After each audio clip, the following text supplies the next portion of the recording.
اب ان تمام باتوں کا جو اللہ تعالیٰ نے ان 3 آیات میں کہی ہیں، الحمدللہ رب العالمین الرحمن الرحیم مالک یوم الدین، اب اس کا ایک نتیجہ نکلنا چاہیے. اور قرآن اس پہلی صورت میں نہ صرف اللہ تعالیٰ اپنا تعارف کرا رہا ہے، ان 3 آیات میں تو اللہ تعالیٰ نے اپنا تعارف کرا دیا، لیکن اس پورے قرآن کا جو مقصد ہے نا، اس سے بھی ہمارا تعارف ہو رہا ہے. قرآن کی ہر صورت میں بہت زیادہ ہدایات ہیں، لیکن فاتحہ میں پورے قرآن کی ہدایات کا خلاصہ ہے. اور اس خلاصے میں سے ایک اہم بات یہ ہے کہ انسان کو خود فیصلہ کرنا ہے کہ وہ اللہ تعالیٰ کا بندہ بنے، یعنی شعوری طور پہ، اور خود مختار ہو کے خود یہ فیصلہ کرے. اس پہ یہ فیصلہ کسی کی طرف سے مسلط نہیں کیا جا سکتا. لا اکراہ فی الدین، دین کے معاملے میں آپ کسی پہ زبردستی نہیں کر سکتے، جبر نہیں کر سکتے، فورس نہیں کر سکتے. آپ جتنا بھی بچے کو فرض کرے تربیت کر لو، نماز پڑھو نماز پڑھو نماز پڑھو نماز پڑھو، ایک ابھی اس پر نماز واجب نہیں ہے، اس کی عمر نہیں ہوئی، ایک دفعہ اس کی عمر ہو جائے اور پھر وہ آپ کے ڈانٹنے ڈپٹنے سے نماز پڑھے، تو اس کی نیت کیا تھی؟ نیت کرتا ہوں 4 رکعت نماز امی کی وجہ سے، اللہ اکبر، یہی نیت تھی نا. ہمارے دین نے کیا سکھایا ہے؟ اعمال کی بنیاد، اعمال کا دار و مدار کس چیز پر ہے؟ اگر آپ کسی کو فورس کر رہے ہو تو اس کی نیت اللہ کی تھوڑی رہی، نیت تو آپ تھے نا، نیت تو کسی کا پریشر تھا. تو شروع سے ہی اللہ تعالیٰ نے کیا کہا ہے، یہاں تک کہ اللہ کیونکہ وہ رب ہے، وہ فورس کر سکتا ہے، وہ زبردستی بھی کرا سکتا ہے.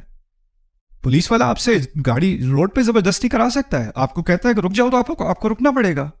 آپ کو اشارہ کرے گا رکو گاڑی، آپ کو روکنی پڑے گی. سلو کرنے کو کہے گا سلو کرنی پڑے گی. اللہ تعالیٰ بھی اسی طرح آپ کو رکوا سکتا ہے، اور اگر نہیں رکو گے تو اس کے ساتھ کانسیکوینسز ہوں گے، اس کا کوئی نہ کوئی نتیجہ اسی وقت آپ کو اس کا سامنا کرنا پڑے گا. لیکن اللہ تعالیٰ نے اس نظام میں، اس دنیا کے نظام میں ایک آزادی دی ہے، اور اس آزادی سے انسان خود اپنی آزادی سے کہے ایاک نعبد، اسی لیے کہا اعبدوا، نہیں کہا اعبدوا، کہا ہوتا اچھا آپ عبادت کرو، وہ حکم ہوتا ہے اللہ تعالیٰ کی طرف سے. لیکن ہم نے الفاظ استعمال کیے ہیں ایاک نعبد. اللہ تعالیٰ نے اب ہمارے الفاظ کو قرآن کا حصہ بنا دیا، ہم تیری عبادت کرتے ہیں.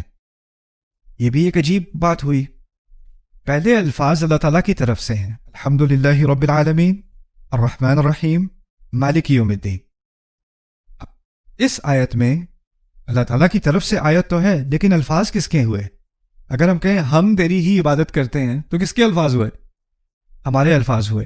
قرآن کا ایک بنیادی مقصد کیا ہے؟ اللہ تعالیٰ اور ہمارے درمیان ایک بات ہو رہی ہے، ایک مکالمہ ہو رہا ہے، اور اب ہمیں اس مکالمے کی شروعات ہو گئی ہے. اللہ تعالیٰ کچھ کہتے ہیں پھر ہم کچھ کہتے ہیں، اللہ تعالیٰ کچھ کہتے ہیں پھر ہم کچھ کہتے ہیں. جس طرح آپ کسی کی بات سنتے ہو اور آپ بات سننے کے بعد آپ کا رد عمل ہوتا ہے نا، پھر آپ اس کا جواب دیتے ہو. آپ کے ذہن میں کوئی بات آتی ہے تو آپ کہتے ہو. اللہ تعالیٰ ہمیں سکھا رہے ہیں، جب اللہ تعالیٰ کوئی بات کرتے ہیں تو آپ کے ذہن میں، آپ کے دل میں کوئی بات آنی چاہیے، اور وہ آپ کے منہ سے نکلے گی. تو جو بات نیچرلی منہ سے نکلے گی اس فاتحہ کے اندر، وہ کیا ہے؟ ایاک نعبد. اچھا، تو یہ پہلی بات تو میں نے بتا دی، جس نتیجے پر انسان خود پہنچے. یہاں پر بھی ایک اور، کیونکہ میں اپنے بارے میں تھوڑی سی بات آپ کو بتاؤں گا، زیادہ پھر بورنگ ہو جائے گی. میں جب اسلام کے بارے میں سوچ رہا تھا کہ میں مسلمان کیوں ہوں، کیونکہ میرے پیرنٹس تو میرے ساتھ تھے نہیں اس وقت. نیو یارک میں کالج میں کچھ زیادہ ہی آزادی تھی، تو سوچنے کا موقع ملا کہ اگر مسلمان ہوں بھی تو کیوں ہوں؟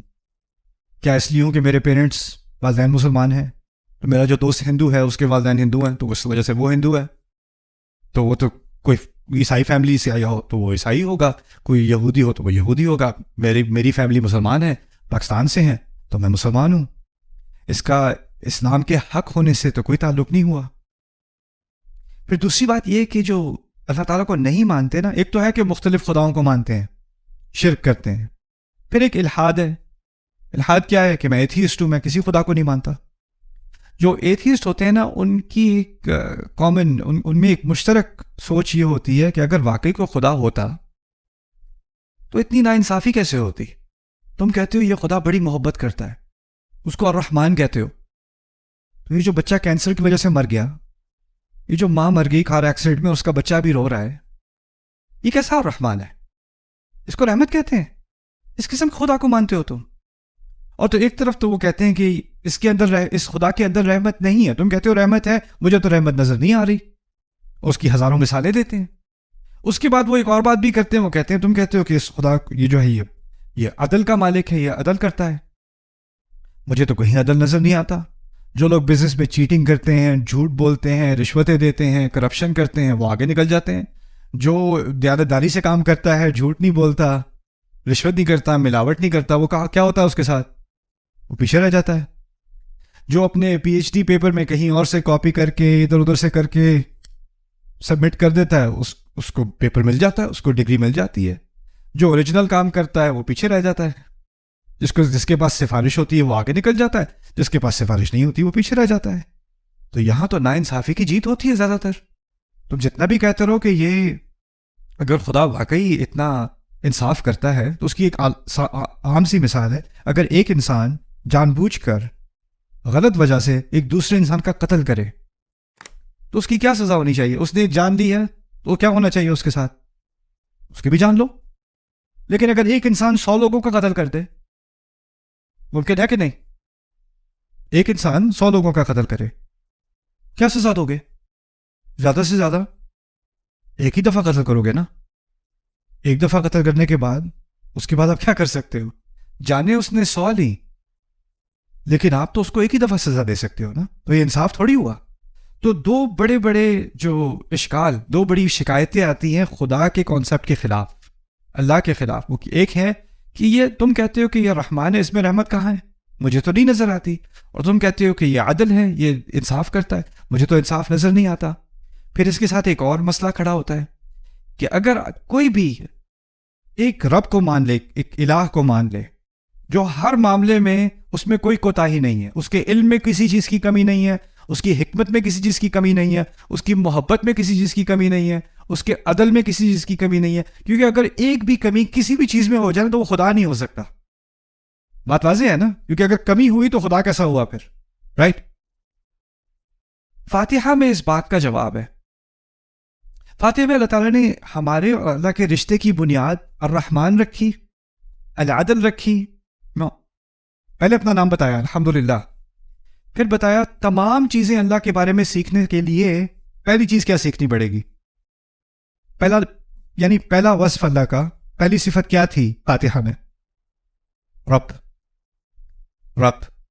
یعنی اس تمام رشتے کی بنیاد, میری تمام زندگی کی بنیاد, انسانیت کی کہانی کی بنیاد ایک لفظ ہے میرے اور اللہ کے درمیان. وہ کیا ہے؟ اللہ میرا رب ہے. اب جب وہ اپنے آپ کو الرحمن کہتا ہے نا, تو وہ رب ہونے کے دائرے کے اندر رحمت کر رہا ہے.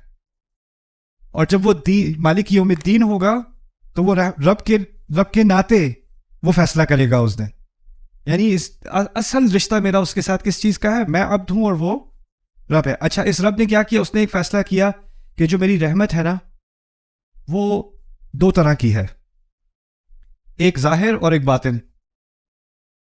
ایک رحمت میں دکھاؤں گا اور ایک رحمت میں چھپائے رکھوں گا. یہ اس کا فیصلہ ہے. اب کیونکہ وہ رب ہے, اس کی پوری اتھارٹی, اس نے یہ فیصلہ کر دیا. اب اس فیصلے کے پیچھے اس کی کیا حکمت تھی, کیا تک تھی؟ اگر مجھے سینس سمجھا دے کہ آپ نے کیوں کیا کہ کچھ رحمتیں ظاہر ہیں اور کچھ رحمتیں باطن ہیں.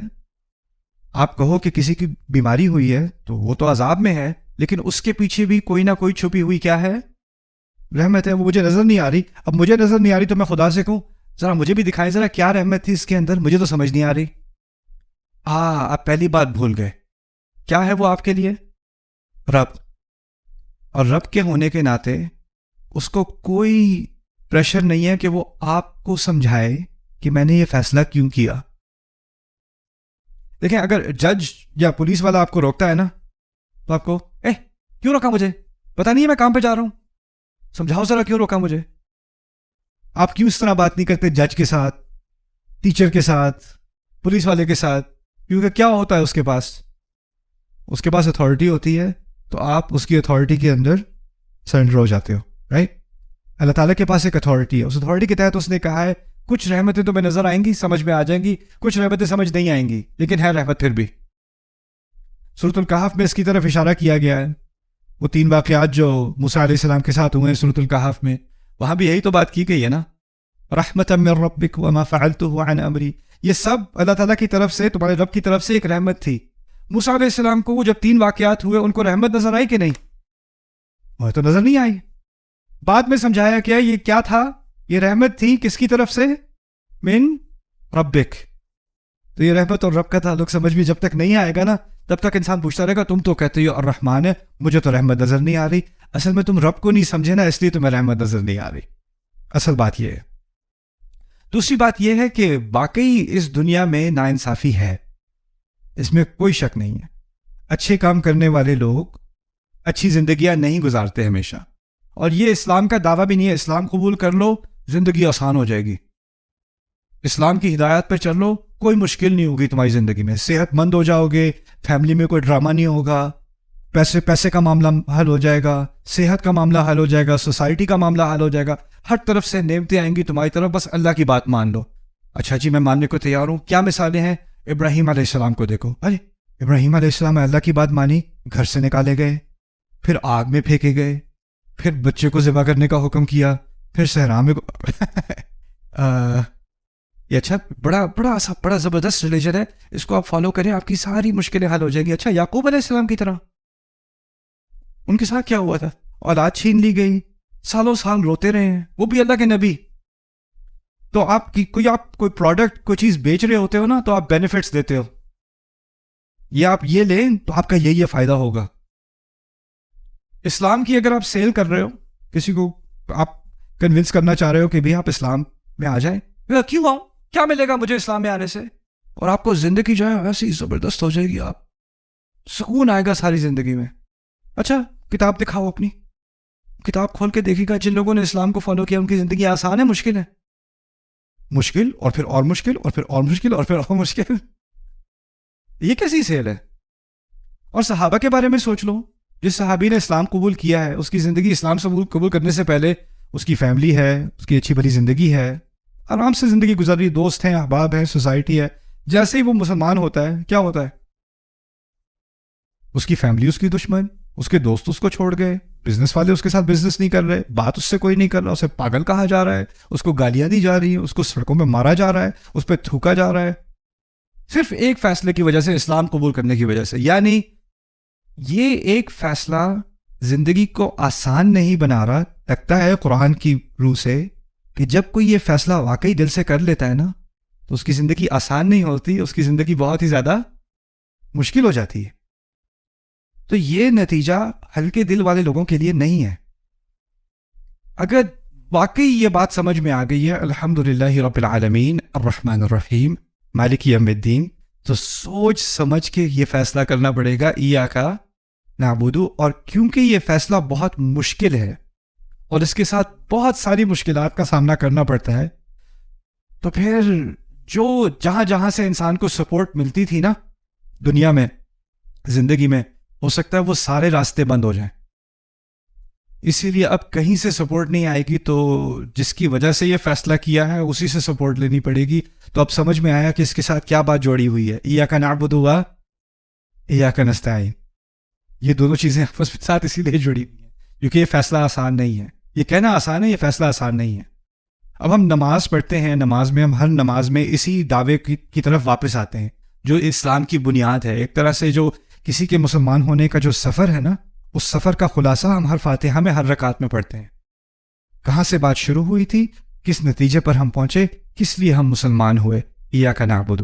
اور مسلمان ہوئے اور یہ عبادت ہم نے قبول کی.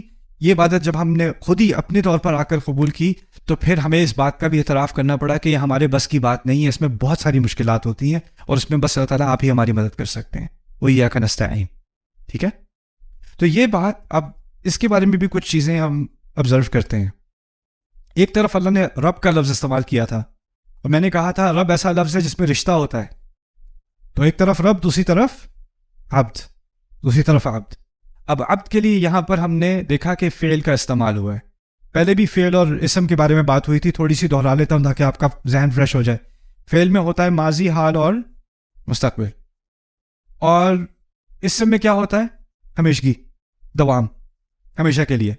اللہ تعالیٰ نے اپنے لیے رب کا لفظ استعمال کیا اسم, لیکن ہمارے لیے ہم نے عبد کا لفظ استعمال نہیں کیا اسم. ہم نے کیا استعمال کیا, فعل. فعل میں کیا ہوتا ہے؟ یا ماضی یا حال یا مستقبل. اور فعل ایسی چیز ہے جب آپ کر رہے ہوتے ہو تو ہوتی ہے، جب نہیں کر رہے ہوتے تو نہیں ہوتی.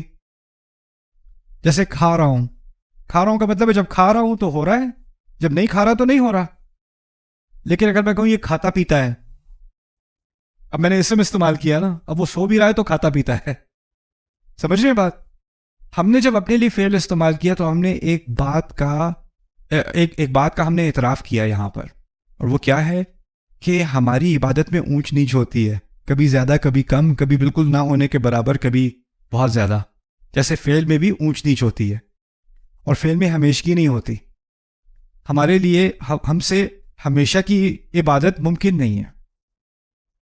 آپ سو رہے ہو تو عبادت نہیں کر رہے، آپ کام کر رہے ہو تو اللہ تعالیٰ نے اپنی رحمت سے کہہ دیا حلال کما رہے ہو تو کام بھی کر رہے ہو تو عبادت ہے.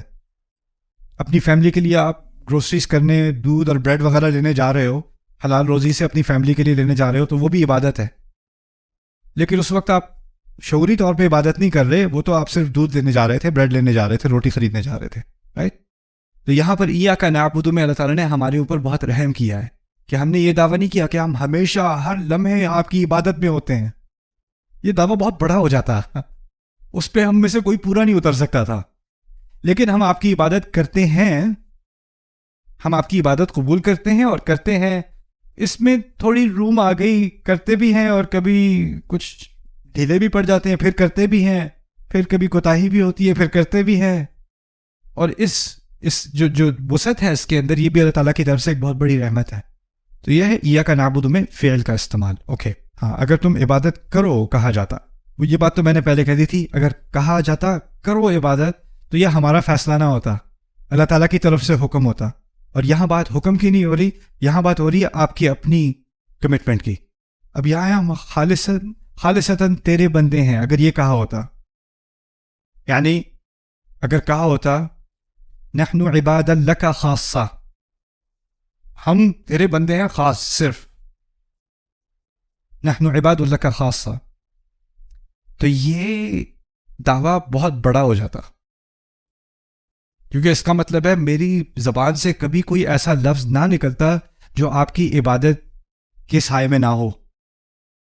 میرے قدم کبھی کسی طرف نہ چلتے جو آپ کی عبادت کے تحت نہ ہو. میرے ہاتھوں سے کبھی کچھ نہ ہوتا، میری آنکھوں سے کبھی کچھ نہ ہوتا جو عبادت کا تقاضا نہ پورا کر رہے ہوں، کیونکہ میں ہر لمحے کیا ہوں؟ عبد ہوں. یہ تو میرے لیے ممکن ہے نہیں، یہ تو ممکن نہیں ہے. تو ایاک نعبد